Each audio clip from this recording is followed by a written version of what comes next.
the first to know Nsem-Pii TV. In fact, once again, shedding. It is a very difficult moment, especially for a busia or more ashre or more titri any or more this year in such times.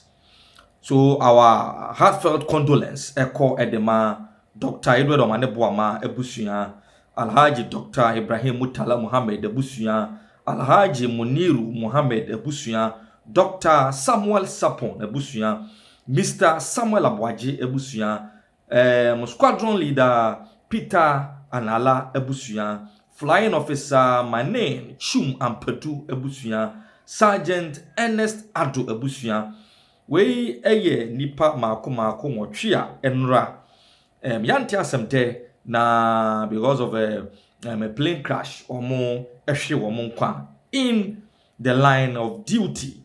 The President, His Excellency John Dramani Mahama, had declared 3 days of mourning. Say o maino yemfani areho sanse asemi de edene.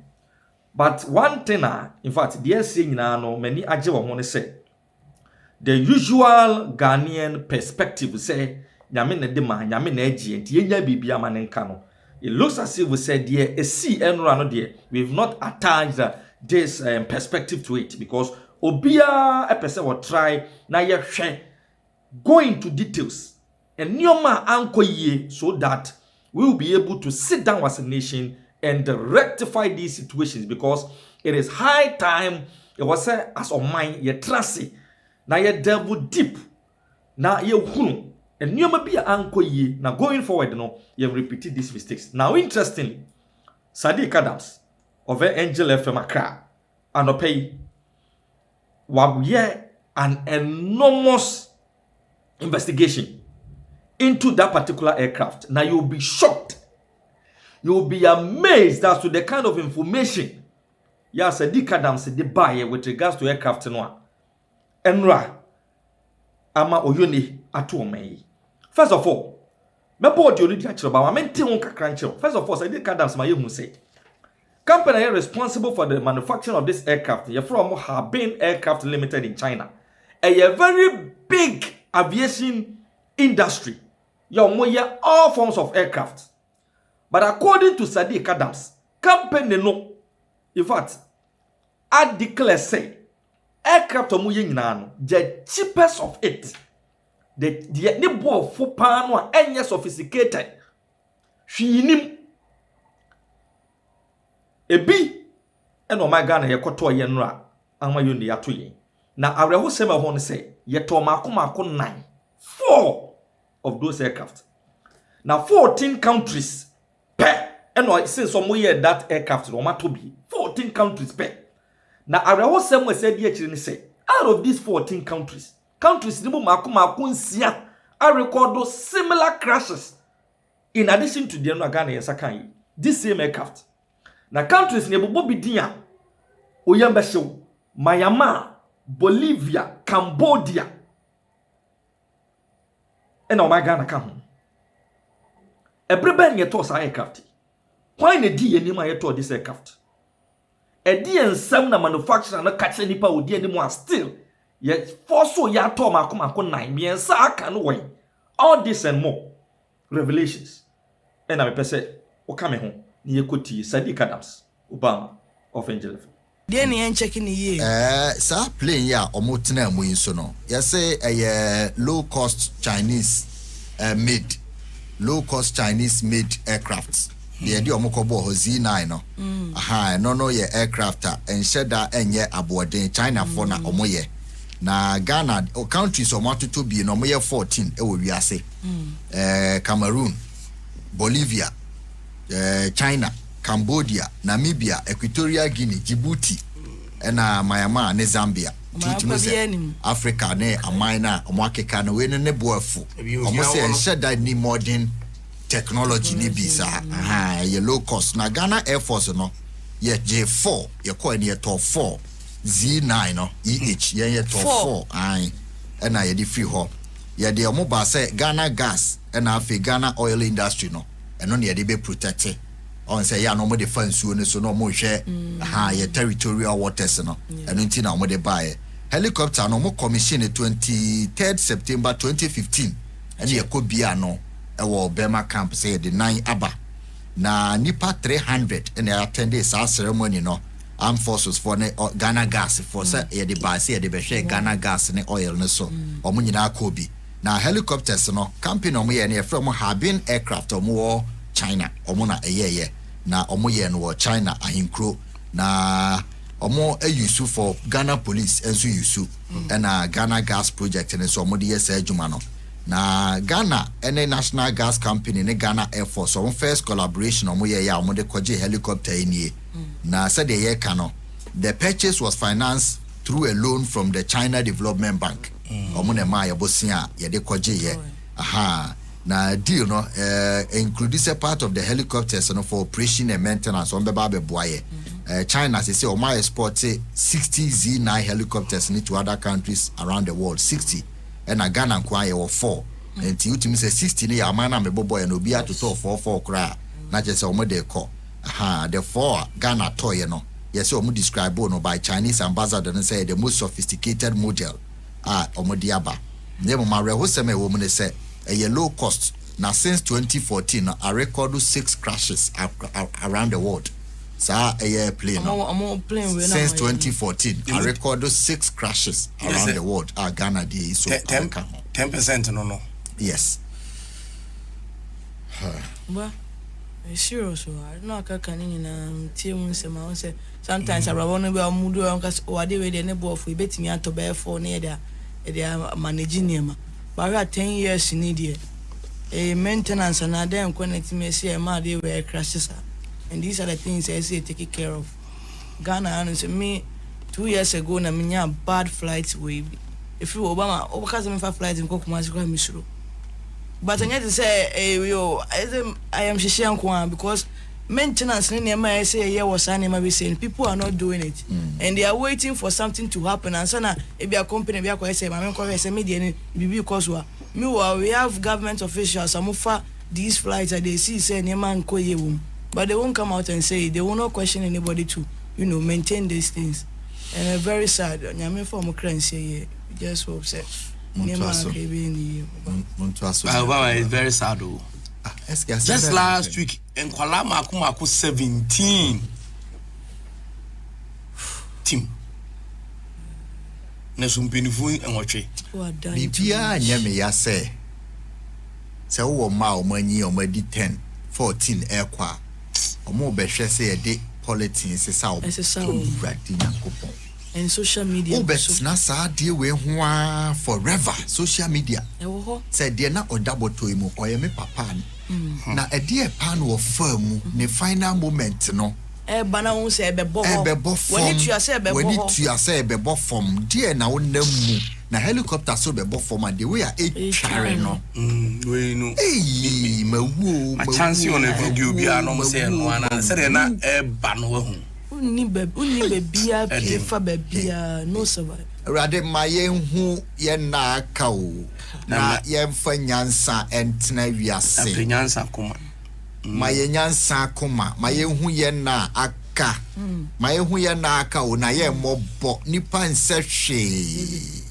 nipa de wasori anopai se obesan kofie no ya asem oda fie amane okọ adwuma amane de pa ye tititi he ye nim de obekọ next kwan obefa so de pa na nipa agye wo wiase wiase de araho ye wo ba wiase wo ho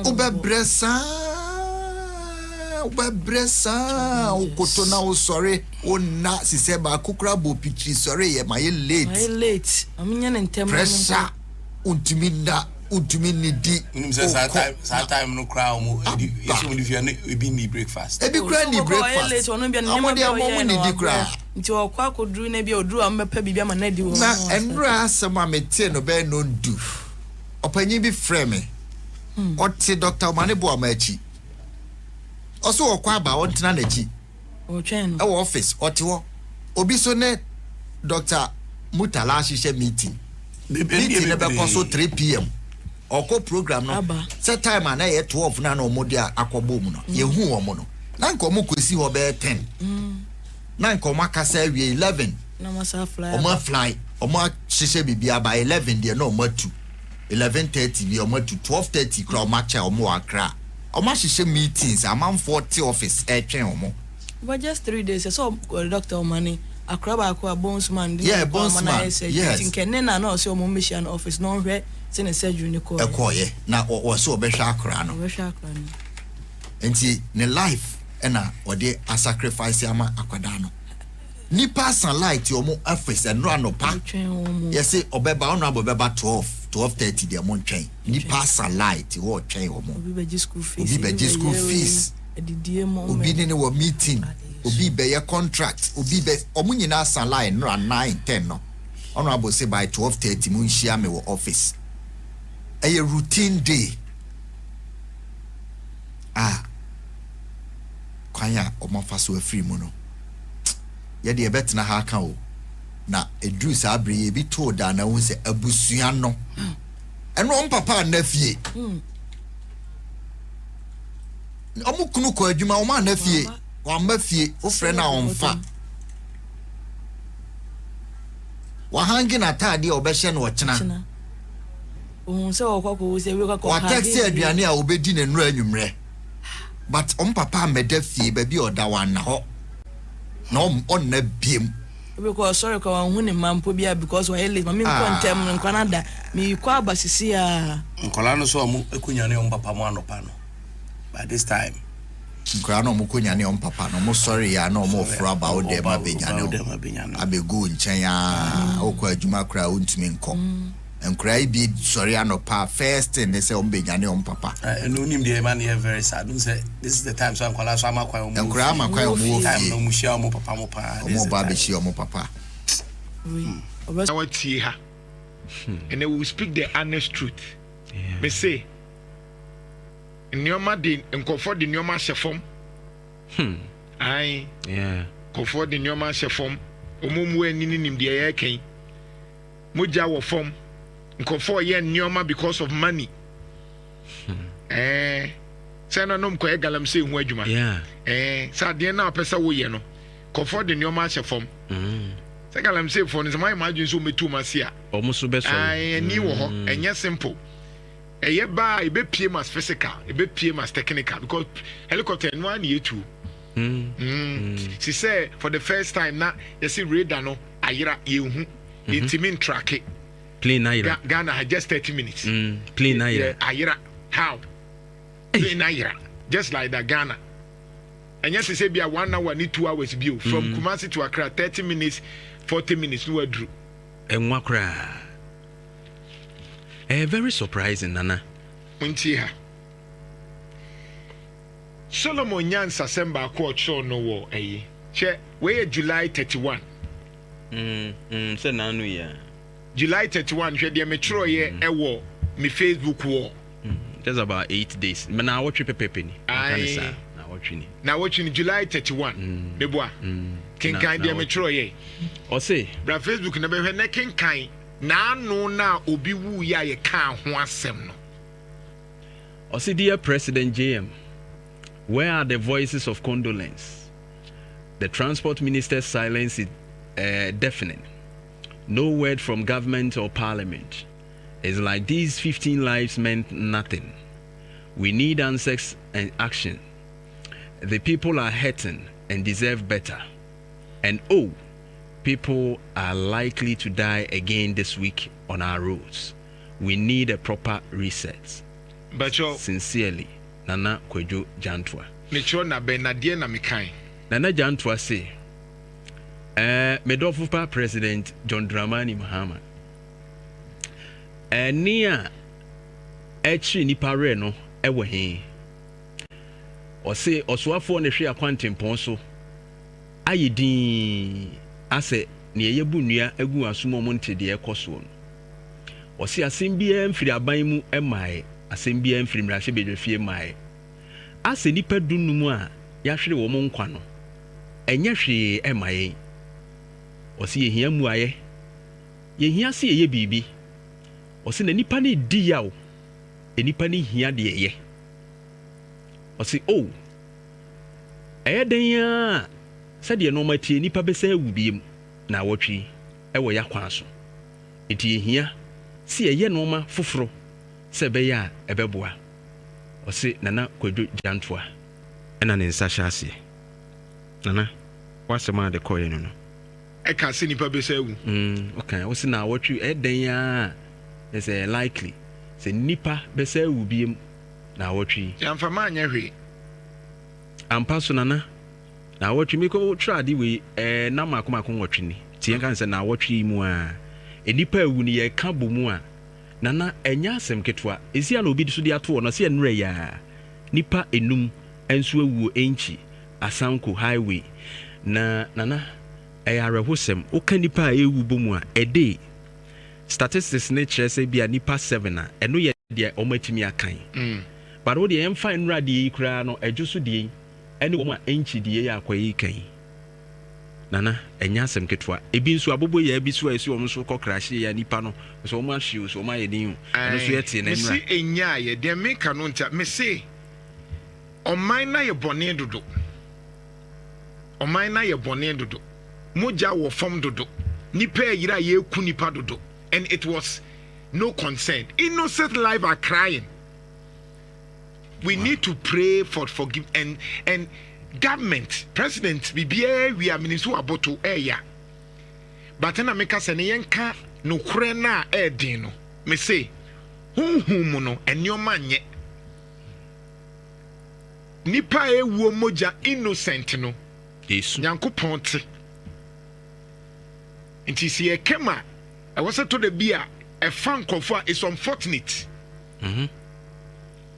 but to the bia se wonim se o fa wiem na ho atɔ omo nam efam no omo wuo nipa 8 yabusuafo me papa ka ho nanso no kure na ewom ne se ebusuafo a omo abusuafo ye esi omo because of road accident because ekwan ne yemienu no why na eka bia ma omo yewra jo mahama minim se wusu de nanso enkwada 15 na omo wuye no ya ne national morning na ma omo ankoye national issue yensu abusuafo yante se aban edisika mom so omumfanto funu adaka oman ne kura kanwie ya na etwa mu enre ya nipa 15 so konongo wo mu nso kenkran wo mu kɔ yetwa bre egu wo mu so yebetwa bre enye national issue ba minim se we ni ntino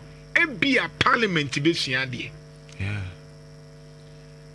helicopter yi after investigation say ba but car de eye mono kra etimi nya accident yes eno na ewie mu nye but media de medi sua ni nyina ni ene de mpesa meka e wo wisdom of Solomon wisdom of Solomon chapter 6 mpesa meka bibi kire empanyifo fa to so na afi yenkenkan pese meka nyoma mienu pe afi wo wi ane ebie lines na tum na nkofo akiro madwen we meka kire panyi oso nyankopon nyansem no onimde enti a wo ye panyi ene de wosa wo ye temaka te so wo tumi aye mfansisi obi enti we the cast wisdom of Solomon na eka apocrypha no ho because the Bible no nye 66 chapters nko a Bible no edoso but ye will be a if you can we be so a year frame but we do obenya Roman for Bible eka ho eka Bible no Solomon nyansasem to so nsia o say ma men kenken ne kire mutwi na mtitwi yi o say so then you kings enti mo ahemfo so then you leaders mo ya kendifo no so then you presidents mo ya mampanimfo so then you ministers mo ya soafo so then you commanders mo ya commanders no so then you regional ministers Moa moye mantem so afo. So you then DCs. Moa moye aban akrachefo. So you then CEOs. Moa modeda da ban nyuma hodo You rulers the world over. Moa wiase nyina no mudi so no. Listen to what I say and learn from it. Muntie we na munsua de mfrim. You govern many lands and are proud that so many people under your rule. Moa mudi nsase pi so na eye mo ani gese mudi nipa dodo no so no. But this authority has been given to you by the Lord Most High. Nanso tumi amowo ni nyina no osoro agya Nyankopon ne de ma mo. He will examine what you have done and what you plan to do. Obehwehwe de mo ye nyina mu ene de mo pese mo ye nyina. You so then you kings. Enti mo ahemfo. So then you kings. Enti mo ahemfo. You presidents. Mo mampanimfo. You chiefs. Mo ahemfo. You ministers. Mo a mo ya soafo. You DCs. Mo a mo ya ban akrachefo. You CEOs. Mo a mo da nwuma no. Those who rule over Ghana. Mo a mo hwe Ghana. Listen to what I say and learn from it. Muntie we na munsua de You mfim. govern many lands and are proud that so many people are under your rule. Mudi nsase pi so na ye mo ani gese nipa dodo no a hye mo ase. But this authority has been given to you by the Lord Most High. Nanso tumu ya mukura no osoro agya Nyankopon ne de ma mo. He would examine what you have done and what you plan to do. Ne mo aye nyina no obehwehwe mu ne de ebo muti mu pom sem beye nso obehwehwe. You rule on behalf of God and his kingdom. Ose ono suro agya Nyankopon na nemu na mugina na mudi tumi a mudie no ene Onyankopon ahini. And if you do not govern justly, na se mo amfa atentene ne ana pepepe yo ani tumi no mu a. if you do not uphold the law, se mo amamra no anya adwuma, if you do not live according to God's will, na mo ani awurade osuro agya Nyankopon ahyade no so a, you will suffer sudden and terrible punishments. Ose na ahohiahia no eden ene asotwe ano eden ebeba mo so. If you do not do or live according to God's will, na se mo anya osuro agya Nyankopon na pede a, you will suffer sudden and terrible punishments. Ose ahokyere na ahohiahia no eden ene asotwe ano eden ebeba mo so. And judgment is especially severe on those in power. Ose na temu ano eden ma wo mo a wono mo ekura tumi. And judgment is especially severe on those in power. Ose na temu no a ewo mo ekura tumi no so no ano eden. Common people may be merciful, forgiving for their wrongs. Na ose wono a oni tumi ana onipa bia keke no ono no ne bone fache no ya na eda ho pepepe ma no ana emu emre ma no. Emu emre ma no Nyankopon kra timi de because ono oni tumi bia. But those in power will face severe judgment. Na nso wo mo ewo tumi no de wono matemu no ano ede. The Lord of all is not afraid of anyone. Ose onyame a oye nyame a ohwe baabi a na so woye dodo no anyina nyame no onsuro bia. No matter how great that person is. Ose wonfa ho ne okase yo a woye. I repeat, the Lord of all is not afraid of anyone. Onfa ho ene okase a woye wonsuro bia. Whether you are the president, se woye mampani, whether you are the DC, se woye DC, whether you are the chief, woye